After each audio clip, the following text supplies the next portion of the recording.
भारत में भी हमें समझना चाहिए, गज्जा का जो मंजर वहां पर हुआ, यहां पर भी जुज़वी तौर पर बुलडोजर के जरिए से, नाहक कवानीन के जरिए से मुसलमानों को जो बेघर करने की कोशिशें जारी हैं, उन जालिमों के लिए भी सबक है कि अल्लाह की पकड़ का भी कोई मजहब नहीं होता है। मजलूम कहीं का भी हो, अल्लाह की तरफ से पकड़ आती है।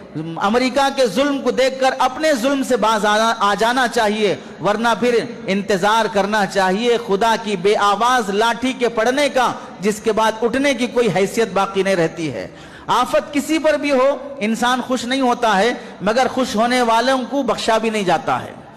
आफत ज़दा में जो खुश होते हैं उनको बख्शा भी नहीं जाता है। मुमकिन है अमेरिका की पब्लिक ने, कैलिफोर्निया की पब्लिक ने जुल्म नहीं किया है, लेकिन जालिमों के जुल्म पर खुश तो रही है, इसीलिए जालिम की हिमायत भी की है।